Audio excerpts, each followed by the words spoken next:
ये बात बिल्कुल सच है स्टूडेंट्स की, जब हम आइल्स की रीडिंग करते हैं ना तो हमें रीडिंग का पूरा पैसेज पढ़ना पड़ता है, फिर भी हमें आंसर नहीं मिलते। लेकिन स्टूडेंट्स, अगर मैं आप लोगों को ऐसा बोलूं कि आपके पास रीडिंग के 7 पैराग्राफ हैं और आपको सिर्फ उसमें से 2 पैराग्राफ पढ़ने हैं और सारे आंसर मिल जाएंगे, तो आपको लगेगा कि मैं झूठ बोल रहा हूँ, लेकिन ऐसा ही आपको करके दिखाने लगा हूँ। तो इस वीडियो में एक ऐसी टेक्निक आप लोगों को बताने लगा हूं कि आपको सारा पैराग्राफ नहीं पढ़ना पड़ेगा, लेकिन शर्त सिर्फ एक ही है कि इस वीडियो को शुरू से लेके एंड तक देख लेना और लास्ट में मुझे कमेंट भी करके जाना कि जो चीज मैंने आपको बताई है वो पॉसिबल है या नहीं है। बाकी लाइक, शेयर और सब्सक्राइब तो आप लोग कर ही देते हैं, लेकिन कुछ लोग नहीं करते हैं, उनको रिक्वेस्ट है कि वो जरूर करते हैं। आइए हम वीडियो को स्टार्ट करते हैं। ये जो पैसेज आपके सामने है ना, इसमें टोटल 7 पैराग्राफ्स हैं, छोटे छोटे पैराग्राफ हैं और ये थर्ड पैसेज है। थर्ड पैसेज वैसे भी थोड़ा लंबा होता है, लेकिन मैं जो आपको रीडिंग दिखाने वाला हूँ, मैंने सिर्फ ये 2 पैसेज करने, ई और जी। हालांकि पैसेज मेरे को ए से लेके एच तक उसने दिए, लेकिन ई और जी करूंगा और मैं सारे आंसर सॉल्व कर लूंगा, कैसे आपके सामने मैं करके दिखाने वाला हूँ। स्टूडेंट्स, मैंने आपको पहले भी बताया था कि आपको समरी सबसे पहले सॉल्व करनी है।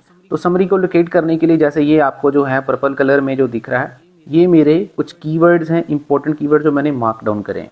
तो अभी हम इसको पैसेज में देखते हैं। तो आप लोग स्क्रीन के ऊपर स्टूडेंट्स देख सकते हैं, ये देखिए, ये जो मैंने वहां पे स्कैनिंग करी थी, स्किमिंग करी थी, वो सारी यहाँ पे आपको नजर आ रही होगी। तो ये देखिए, ये ई पैराग्राफ आपको स्क्रीन पे दिख रहा है और ये जी पैराग्राफ दिख रहा है, और एफ पैराग्राफ को एग्जामिनर ने बिल्कुल भी टच ही नहीं किया है। तो मतलब समरी जो है आपकी 2 पैराग्राफ में, एक ई में है और दूसरे आपके जी में है।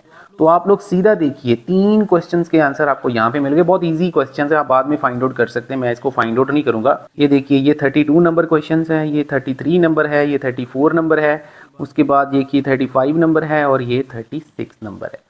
तो मतलब आपने ये 2 पैराग्राफ पढ़े, ई और जी को पढ़ा, और आपको 5 क्वेश्चन तो यहाँ से ही मिल गए हैं। टोटल 5 क्वेश्चन यहाँ से ही आपको मिल गए हैं। अब ध्यान से देखिए, जो चीज आपको समझने वाली है, कैसे एग्जामिनर आप लोगों को टाइम खराब करते हैं। स्टूडेंट्स, वीडियो को स्किप मत करना, अगर आप लोग स्किप करके देखेंगे ना, आपको कोई फायदा नहीं है। अब छोड़ दो यहाँ पे। अब वो 5 क्वेश्चन तो मैंने सॉल्व कर लिए और 5 के 5 ही हमारे सही हो जाएंगे। अब हमारे पास ये वाले क्वेश्चन है जो बहुत ज्यादा चैलेंजिंग है। तो ये 5 आपके पास विच पैराग्राफ कंटेन्स वाले हैं, जो कि बहुत ज्यादा डिफिकल्ट होते हैं। तो आपने क्या करना है स्टूडेंट, ई और जी पैराग्राफ मैंने रीड किया हुआ है, ठीक है, उसकी समरी मैंने रीड की हुई, उसी समरी के बेस पे आपको यहाँ पे पैराग्राफ में दोबारा जाके देखने की जरूरत नहीं है। आपको सिर्फ जो समरी आपने पढ़ा है, मतलब ये वाली जो समरी है, क्योंकि यहाँ पर थोड़ा इजी लैंग्वेज में लिखा होता है, तो ये वाली समरी को आपको दिमाग में बैठाना है और यहाँ पर आपको इसको स्किम करके देखना है कि आपका कोई आंसर यहाँ से तो नहीं है। तो यहाँ पर ई और जी में से कोई भी आंसर नहीं है। तो बात कन्फर्म है कि आपको अभी 5 पैराग्राफ और पढ़ने पड़ेंगे और उन 5 पैराग्राफ में से ही ये आंसर्स आएंगे। उसमें से भी एक आंसर यहाँ पर जो लिखा हुआ है कि you may use any letter more than once, इसका मतलब है एक आंसर 2 बारी और रिपीट होगा। तो अभी ये रुको, अभी ये जो ई और जी पैराग्राफ है ना, इसके बेस पे ही हमें सारे आंसर्स मिलने वाले हैं। ध्यान से देखो, तो वो तो हो गया हमारा विच पैराग्राफ कंटेन्स वाला। अब इसको थोड़ा ध्यान से देखो, इसने क्या किया यहाँ पे। ये हमारे पास 4 आंसर्स हैं और 4 ही हमारे पास राइटर्स के नाम इसने दे रखे हैं। और लेकिन यहाँ पर भी इसने एक वर्ड यूज किया है कि एक राइटर जो है उसको हम 2 जगह यूज करेंगे। मतलब कहने का ये है कि ये जो 4 राइटर्स आपको स्क्रीन के ऊपर दिख रहे हैं, इन चारों में से कोई ऐसा राइटर होगा जो 2 जगह यूज होगा। अब स्टूडेंट, जो चीज नोट करने वाली है वो तो आप लोगों ने नोट करी नहीं है। वो नोट करने वाली चीज ये है कि ये जो 2 राइटर्स हैं, ये दोबारा से उसने ई पैराग्राफ में ही यूज करे हैं। लेकिन ई पैराग्राफ में आपको क्या टेक्स्ट पढ़ना है वो मैं आपको बताता हूँ, ध्यान से देखिए। अभी मैंने जैसे यहाँ पर डी आंसर जो है वो 39 नंबर के लिए डी राइटर यूज किया हुआ है। आपने आपके सामने मैंने यहाँ पे डी आंसर लिखा भी हुआ है।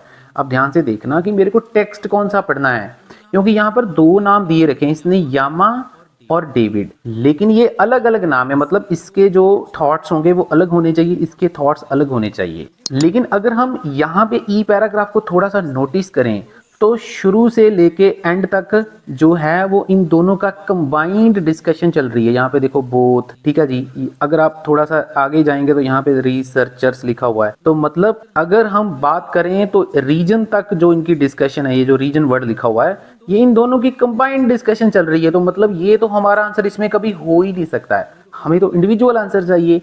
तो इंडिविजुअल आंसर्स में उस एग्जामिनर ने क्या चालाकी आपके साथ खेली है, यहाँ पर देखो इसने लिखा है सेज दीक्षित और यहाँ पर लिखा है होडल एड। तो दीक्षित वाला आप पढ़ सकते हैं, दीक्षित वाला कोई आंसर नहीं है। होडल की अगर हम बात करें तो ये आपको इन्वर्टेड कॉमा दिख रहा होगा वी के साथ जो इसने लिखा है, इसको रीड करेंगे तो 39 नंबर यहाँ से आपको मिल जाएगा। अब देखो यहाँ पर इंटरेस्टिंग चीज नोट करने वाली है। तो वो इंटरेस्टिंग चीज ये है स्टूडेंट की डी आंसर तो आपको यहाँ से मिल गया, लेकिन ये जो दीक्षित है ना, ये यहाँ से क्रॉस हो जाएगा क्योंकि दीक्षित को उसने किसी और पैराग्राफ में यूज ही नहीं करा है। तो अब देखिए, अब आपके पास सिर्फ दो ऑप्शंस बच गई हैं, ए और बी। और यहाँ पर जो ये इसने ऊपर इंस्ट्रक्शंस दे रखी है ना कि आप एक लेटर को, एक राइटर को दो जगह यूज करोगे, तो आपके लिए देखो काम कितना आसान हो गया।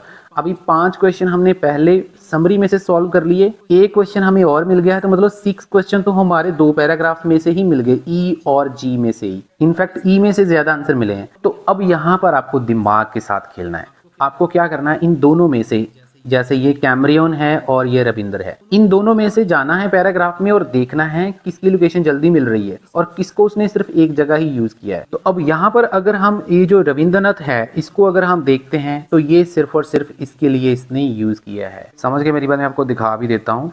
ये जो पैराग्राफ है आप लोग देख सकते हैं स्क्रीन के ऊपर, ये पैराग्राफ में इसने इसको यूज किया है और इसका आंसर सिर्फ एक ही आंसर को जा रहा है। तो मैं आपको जो चीज समझाने की कोशिश कर रहा हूँ कि अगर आपको 37 नंबर जो है उसका आंसर बी मिल गया है तो दूसरे दोनों आंसर आपको बिना पढ़े ए कर देने हैं, ये 100% आपके ठीक हो जाएंगे। अगर आपको, जैसे आप कैमरियन को पहले रीड कर लेते हो, तो मान लो कैमरियन का ये आंसर तो आपको मिल गया लेकिन ये श्योर नहीं है, तो आप ये भी बी कर सकते हो, ये भी बी कर सकते हो, तो भी आपका एक आंसर और ठीक हो जाएगा।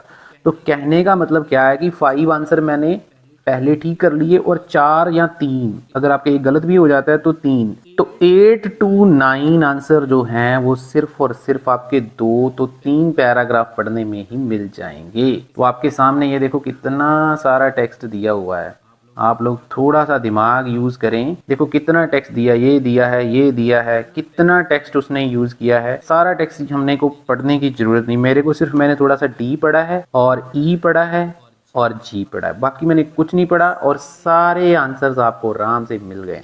तो मेरे ख्याल से अगर आपके 13 में से अगर आपके 9 आंसर लास्ट पैराग्राफ में ठीक हो रहे हैं ना, तो आपकी रेंज 7+ चली जाएगी। तो बहुत ही काम की चीज स्टूडेंट्स मैं आप लोगों को बता रहा हूँ, लेकिन आप में से पता नहीं कितनों को समझ आया, कितनों को नहीं आया। ऐसी कुछ चीजें मैं अपने स्टूडेंट को बताता हूँ जिससे उनका एग्जाम कभी उनको मुश्किल लगती नहीं है रीडिंग। स्टूडेंट्स डेफिनेटली आपको ये सारी चीजें हम क्लास में भी करवाते हैं। अगर आप हमसे ऑनलाइन क्लासेस लेते हैं तो ये सारी चीजें आपको बहुत ज्यादा डिटेल में समझाई जाती हैं। आप लोग चेक कर सकते हैं, स्टूडेंट्स का फीडबैक, रिजल्ट्स बहुत ज्यादा फैंटास्टिक हमारे रहते हैं। ये सारे फीचर आपको हमारी ऑनलाइन क्लास में देखने को मिलते हैं, जो आपको स्क्रीन के ऊपर दिख रहे हैं, जिसमें 1-to-1 स्पीकिंग रहती है, रीडिंग के टिप्स होते हैं, राइटिंग के शॉर्टकट्स बताए जाते हैं, कॉपी पेस्ट मेथड बताया जाता है। ये सारे आपको जो है हमारी ऑनलाइन क्लास में मिल जाते हैं। इसके अलावा सारी स्किल्स हमने अपने क्रैश कोर्स में कवर कर रखी हैं, चाहे एकेडमिक का पेपर है, जनरल का पेपर है, तो आप लोग हमारा ये 8 घंटे का क्रैश कोर्स बाय कर सकते हैं, जिसमें आपको ये सारे फीचर्स मिलने वाले हैं जो आपको स्क्रीन के ऊपर दिख रहे हैं। 8 घंटे की वीडियो में मैंने टिप्स और स्ट्रेटजी सारे मॉड्यूल को तो कवर कर ही रखे हैं, लेकिन उसके साथ साथ आपको रियल एग्जाम की जो प्रेडिक्शन है चारों के चारों मॉड्यूल की, जो आपको स्क्रीन के ऊपर भी दिख रही है, सारा कुछ आपको जो है मिल जाएगा। अगर आपका एग्जाम पेपर बेस्ड वाला है तो उसका प्राइस 1999 रहेगा, और अगर आपका एग्जाम कंप्यूटर बेस्ड है तो आपको 3000 इसके चार्जेस पे करने पड़ेंगे। नंबर आपको स्क्रीन के ऊपर दिख रहा है, हमारे साथ कांटेक्ट